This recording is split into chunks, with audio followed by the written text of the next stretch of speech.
ዋይ ዜማ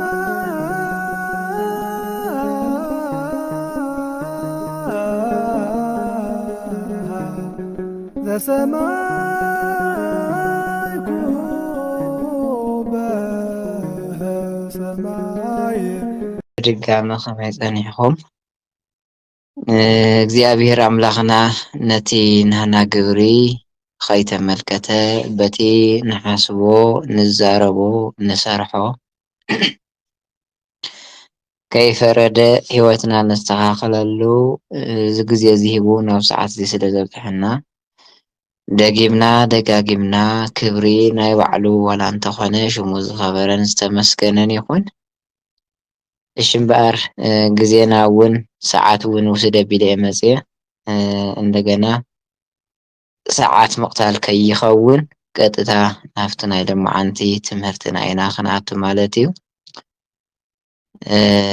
ናብዚ ናይ ሎማዓንቲ ትምህርትና ክንኣቱ እንተለና ምዕራፍ 2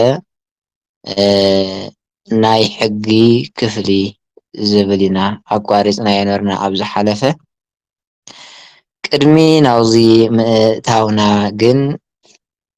ኣብ ዝሓለፈ ምናልባት ኩለና ከም ነስታውሶ ናይ ምዕራፍ 1 መደምደምያ ኢልና ወይ ድማ ምዕራፍ 1 ጠቕሊልና ወዲእና ሪእናዮ ነበርና ማለት እዩ። ይኹን ዳኣ እምበር ኣብታ ዝሓለፈት ግዜና ዝተምሃርናዮ ትምህርትና ንምስትዋስ ዝኣክል ኩልኩም ተስታውሱ ኢኹም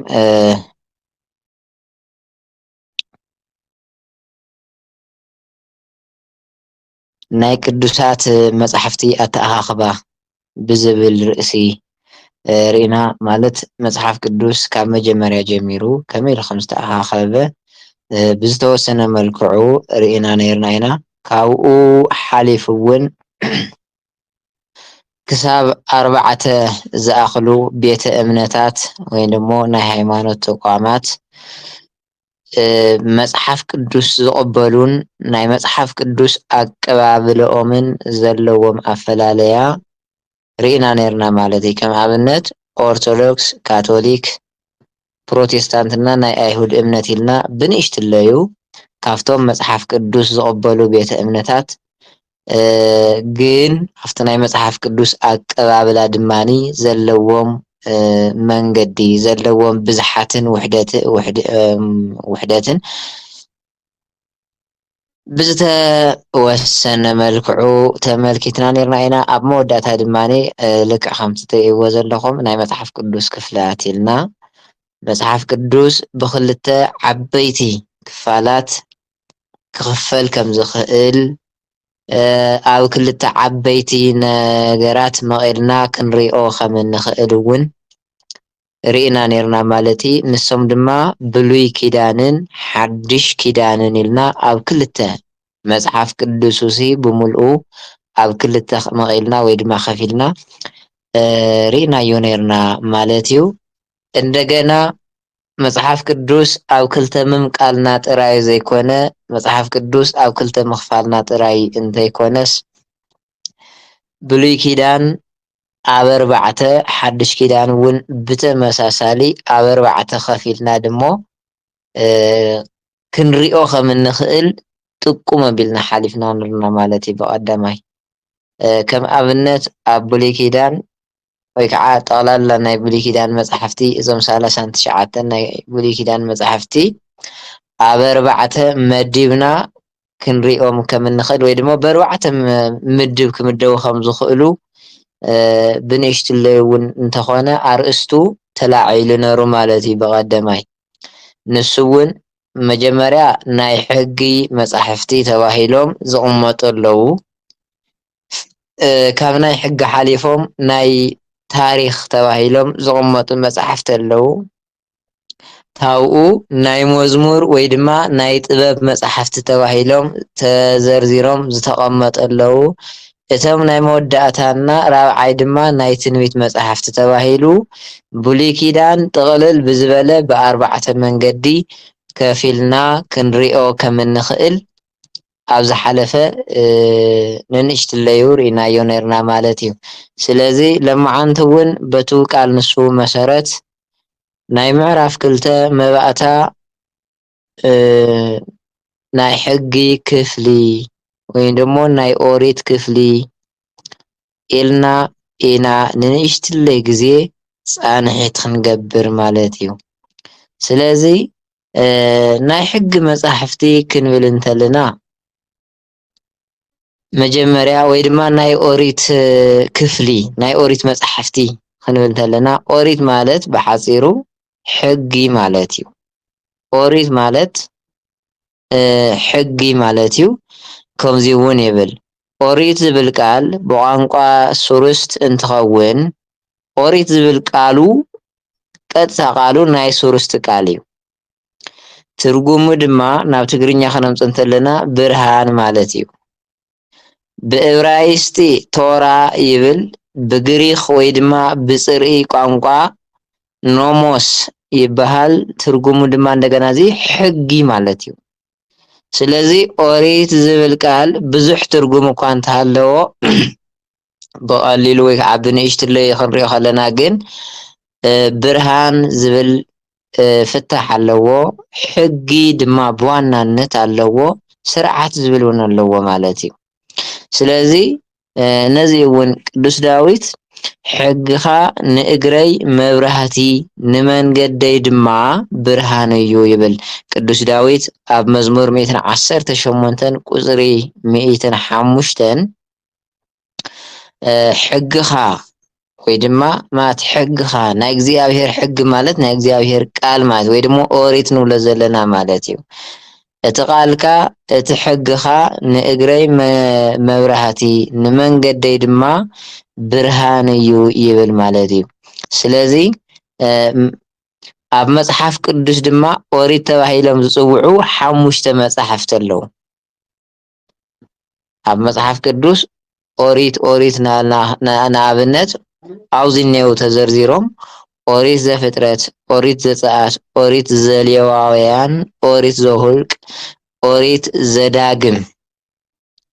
እንትኾኑ እዞም መፅሓፍቲ እዚኣቶም ድማ ብሊቀ ነቢያት ሙሴ ኣብ በረኻ ሲና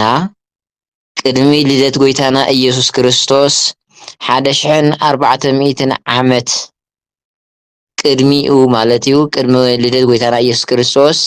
ኣብ መበል 1400 ዓመት ከም ዝተፃሕፉ ታሪክ የረድአና ማለት እዩ። ስለዚ ካብዞም ሙሴ ዝፀሓፎም ናይ ሕጊ መፅሓፍቲ ወይ ድማ ናይ ኦሪት መፅሓፍቲ ሎማዓንቲ በታ ንእሽትለይ ግዜና ኦሪት ዘፍጥረት ኢና ክንርኢ ማለት እዩ።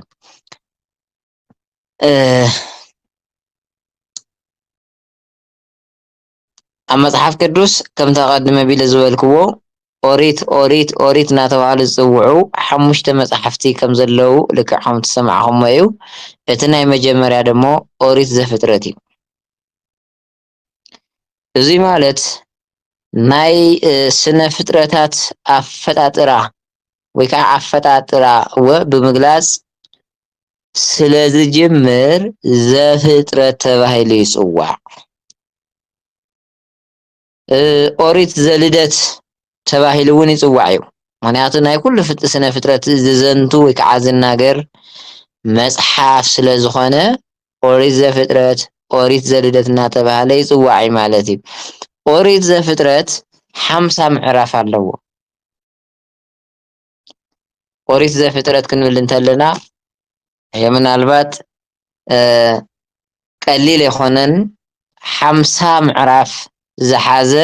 መፅሓፍ እዩ ኦሪት ዘፍጥረት ማለት። ስለዚ ኣብዞም 50 ምዕራፋት እዚኣቶም ግን ሓሳቦም ዝተፈላለየ ማለት ነናይ ባዕሉ ክፋል ኣለዎ። እዚ 50 ምዕራፍ እዚ ብንእሽትለዩ ኣብ 4 ከዓ ከፊልና ክንሪኦ ኢና ማለት እዩ። ናይ ኦሪት ዘፍጥረት ትሕዝቶ ብ4 ከፊልና ክንሪኦ ንኽእል ኢና። ናይ መጀመርያ ካብ ምዕራፍ 1 ክሳብ ምዕራፍ 5 ኣከባቢ ዘሎ ስለ ናይ ፍጥረት ኣፈጣጥራን እንደገና ስለ ናይ ውድቀት ደቂ ሰባትን ኢሉ ድማ ዕድመ ቀዳሞት አቦታትን ይዛረብ ወይ ድማ የዘንቱ ማለት እዩ። ኦሪት ዘፍጥረት ምዕራፍ 1 ከይድና ክንርኢ ከለና እግዚአብሔር ፍጥረታት ክፈጥር እንተሎ ኢና ንረኽቦ። ናብ ምዕራፍ 2 ክንከይድ እንተለና እግዚአብሔር ፍጥረታት ኩሉ ፈጢሩ ዕረፍቲ ገይሩ ወይ ደሞ እግዚአብሔር ካብቲ ዝፈጠሮ ፍጥረት ዘበለ ኩሉ ወዲኡ ወይ ከዓ ፈፂሙ አዕረፈ ዝብል ንረክብ ማለት እዩ። ኣብ ምዕራፍ 3 ክንከድ ከለና ውድቀት ናይ ደቂ ሰባት ኢና ንረክብ። ስለዚ ብሓፈሻ ግን ኦሪት ዘፍጥረት ካብ ምዕራፍ 1 ክሳብ 5 ዘሎ ኣብ ምዕራፍ 1 ስለ ናይ ስነ ፍጥረት ይናገር። ኣብ ምዕራፍ 2 ስለ እግዚአብሔር ፍጥረት ኩሉ ፈጢሩ ምዕራፉ ስለ ነቲ ንዝፈጠሮ አዳም ወይ ከዓ ነቲ ኣብ መወዳእታ ናይ ስነ ፍጥረታት ዝፈጠሮ ወዲ ሰብ ኣፍታ ኤደን ገነት ኣብ መበል ብወገን ምስራቅ ኣብ ኤደን ገነት ወሲዱ ከም ዘቐመጦ ንረክብ ወይ ከዓ ኣቐሚጡልና ኣሎ ማለት እዩ። ናብ ምዕራፍ 3 ክንከይድ እንተለና አዳምን ሄዋንን እግዚአብሔር ካፍቲ ከይተሓልፍዎ ዝበሎም መስመር ሓሊፎም ንህይወቶም ዘሐጎሱ መሲልዎም ኣብ ልዕሊ ህይወቶም ሓዘን ዝኣወጅሉ ንእግዚአብሔር እውን ዘሕዘንሉ ማለት እዩ ፍርዲ ዝተቐበልሉ ካፍታ ክነብሩላ ካፍታ ክገዝእዋ ካፍታ ንእግዚአብሔር እናመስገኑን እናምለኹን ክነብሩላ ዝተዋሃበቶም ቦታ ካብ ገነት ክባረሩ እንተለዉ መርገም ሰኒቆም ናብዙ ምድሪ እዚ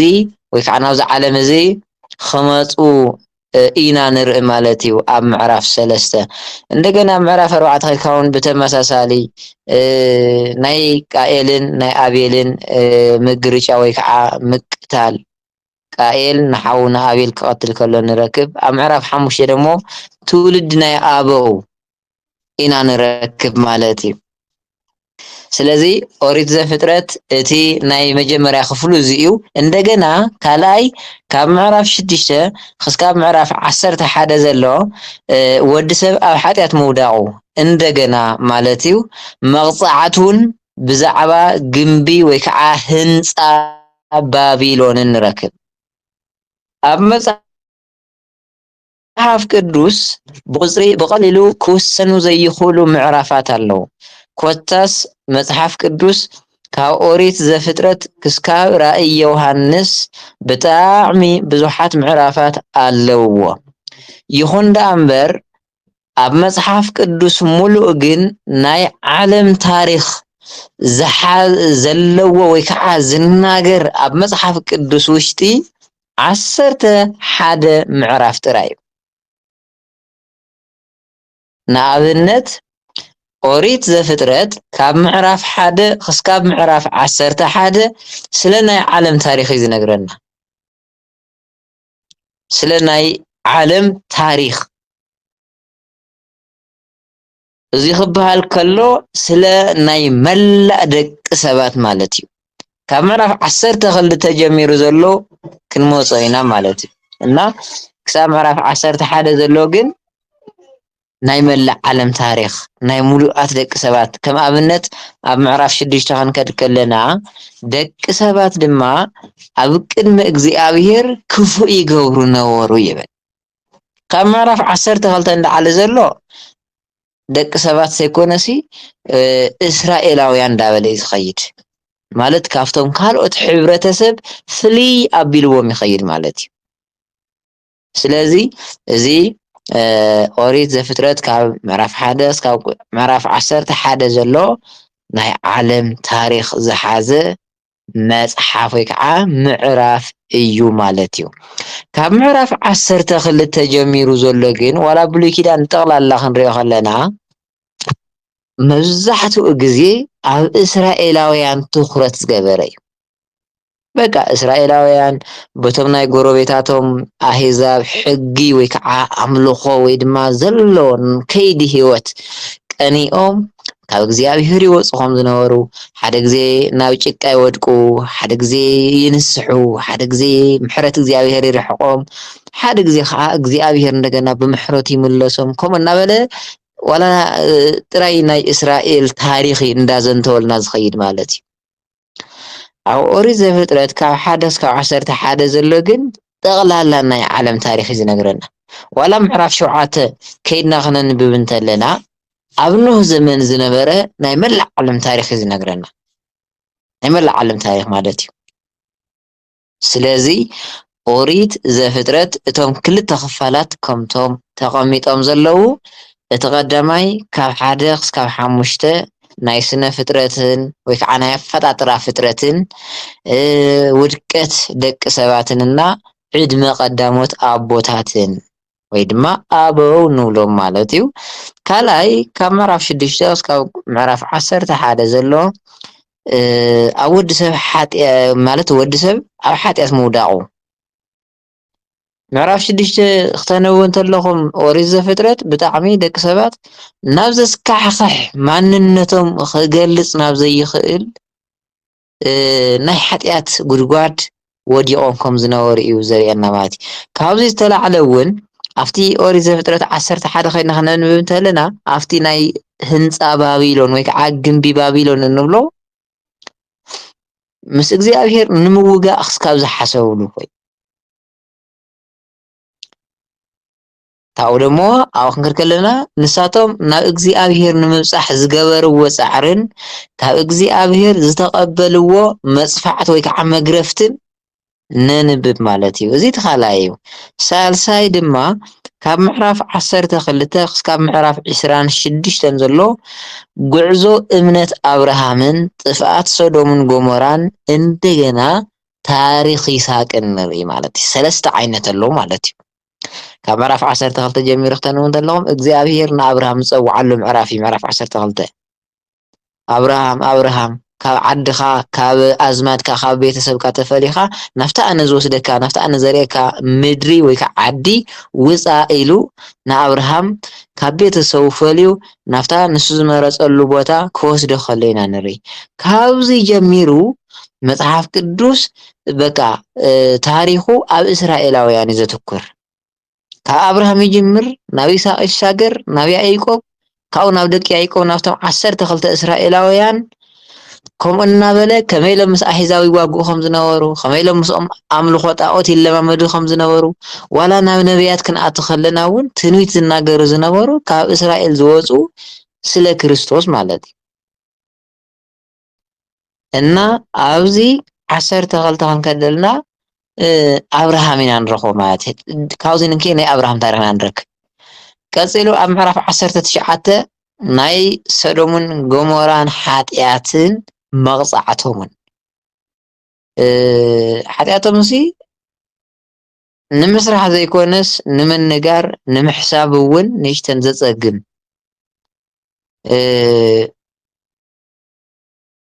ወዲ ኣብ ልዕሊ ወዲ ጓል ኣብ ልዕሊ ጓል ክስካብ ብፍቅሪ ዝቃፀሉ ኮይኖም ኣብ ልዕሊ እግዚኣብሔር ኣዝዮም ብሓጢአት ዝተጨማለቐ ከተማ ከም ዝነበረ ኢና ንርኢ እግዚኣብሔር ድማ ሓጢአት ዘይናቱ ዝኾነ ብሓውን ብዲንን እታ ከተማ ክትጠፍእ ከላ ኢና ንሪኣ ማለት እዩ ስለዚ ቀፂሉ ኣብ ምዕራፍ 21 ክንከድ እንተለና ይስሐቅ ይውለድ ንረኽቦ ማለት እዩ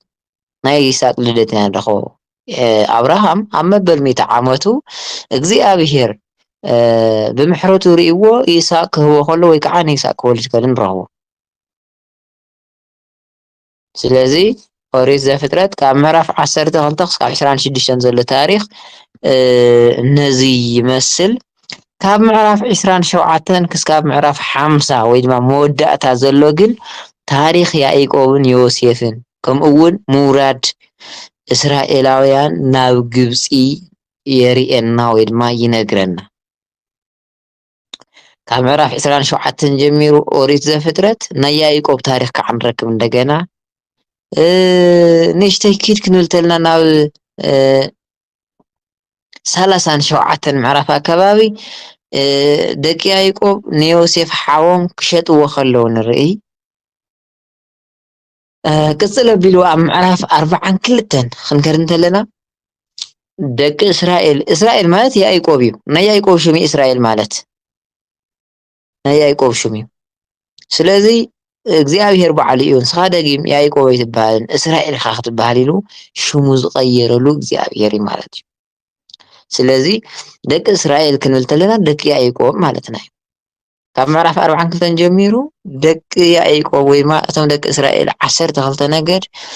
ናብታ ንዮሴፍ ዝሸጥሉ ዓዲ ናብ ግብፂ ብጥሜት ምኽንያት እስኪ ደቀይ ዝሽመት እኽሊ እንድሕር ኣሎ ይብልዎ ኣለዉ እሞ ካብ ግብፂ ከይድኩም እኽሊ ሸሚትኩም ንዑ ወይ ከዓ ናብቲ እኽሊ ዘለዎ ንኸይድ ኢሉ ያዕቆብ ደቁ ሒዙ ስድርኡ ሒዙ ናብ ግብፂ ክስደድ እንተሎ ኢና ንሪኦ ማለት እዩ ስለዚ የምናልባት ኣብዚ ክንርድኦ ዘለና ነገር እንታይ እዩ ብሓፂሩ ማለት እዩ ኦሪት ዘፍጥረት 50 ምዕራፍ ኣለዎ ካብቶም 50 ምዕራፍ ድማ እቶም 5 ምዕራፍ እቶም ናይ መጀመርያ ካብ 1 እስካብ 5 ስለ ናይ ስነ ፍጥረትን ስለ ውድቀት ኣዳምን ሔዋንን ስለቲ ዕድመ ኣቦታትን ናይቶም ቀዳሞት ኣቦታትን ኣብቶም 5 ምዕራፍ ውሽጢ ንረክብ ማለት እዩ ካብ ምዕራፍ 6 ክሳብ ምዕራፍ 11 ዘሎ ደቂ ሰባት ናብ ዝኸፍአ ናይ ሓጢኣት መንገዲ ወይ ከዓ ጉድጓድ ከም ዝወደቁን መቕፃዕቶምን እንደገና ኣብ ልዕሊ እግዚአብሔር ምስ እግዚአብሔር ንኽዋግኡ ኣብ ባቢሎን ወይ ከዓ ኣብ ሰናኦር ዝተባህለ ቦታ ገዚፍ ዝተባህለ ህንፃ ከም ዝሃነፁን እግዚአብሔር ከዓ ቋንቋኦም ደበላሊቁ ብክፉእ ኣቀፃፅዓ ክቐፅዖም ከሎ ንርኢ ማለት እዩ እቲ ሳልሳይ ቁፅሪ ማለት ካብ ምዕራፍ 12 ክሳብ 26 ዘሎ እዩ ጉዕዞ እምነት ኣብርሃምን እምነት ኣብርሃም ክንብል ከለና እግዚአብሔር ንኣብርሃም ካብ ኣዝማድካ ካብ ቤተሰብካ ተፈሊካ ውፃእ ክብሎ ከሎ ምንም እንተይተጠራጠረ ብዘይ ምንም ጥርጥር ወፂኡ ናፍታ እግዚአብሔር ዝበሎ ቦታ ናፍታ እግዚአብሔር ዝመርሖ ዓዲ ክኸይድ እንተሎ ምርኣይ እዩ ቀፂሉ ናይ ሶዶምን ጎሞራን ጥፍኣትን ናይ ዮሴፍ ታሪክን ማለት ናይ ይስሐቅ ማለት እዩ ናይ ይስሐቅ ታሪክን ኢና ንረክብ ኣብቲ ራብዓይ ድማ ከምቲ ዝበልኩኹም ካብቲ 27 ክሳብ 50 ዘሎ ብኣብዝሓ ታሪክ ናይ ያዕቆብ እዩ ናይ ዮሴፍ እውን ምስ ኣሕዋቱ ከመይ ይቐንእሉ ከም ዝነበሩ ከመይ ገይሮም ናፍቶም ናይ እስማኤላውያን ነጋዴታት ከም ዝሸጥዎ እንደገና ኣብ ግብፂ ከይዱ ከዓንስ ኣብ እስር ቤት እውን ሞገስ ረኺቡ ኣብ ቤት መንግስቲ ሞገስ ረኺቡ ናይ ግብፂ ንጉስ ክሳብ ዝኸውን እግዚአብሔር ምስኡ ኮይኑ ግርማ ሞገስ ይኾኖ ከም ዝነበረ ንረክብ ማለት እዩ ስለዚ ኦሪት ዘፍጥረት ብሓፂሩ ሕፅር ብዝበለ ነዚ እዩ ዝመስል ምስትዛ ሰዓትና ንምኻድ ኣብ ዝቕፅል ግዜና ግን እግዚአብሔር ኣምላኽ ተፈቒዱ ኦሪት ዘፀኣት ድማ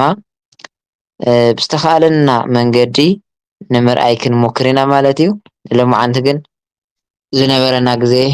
ኣብዝዩ ከኣኽለና እዩ ጸጋ ጎይታና ኢየሱስ ክርስቶስን ፍቅሪ እግዚአብሔር ኣቦን ሕብረት መንፈስ ቅዱስን ምስ ኩልኻትኩም ይኹን አሜን ዋይዜማ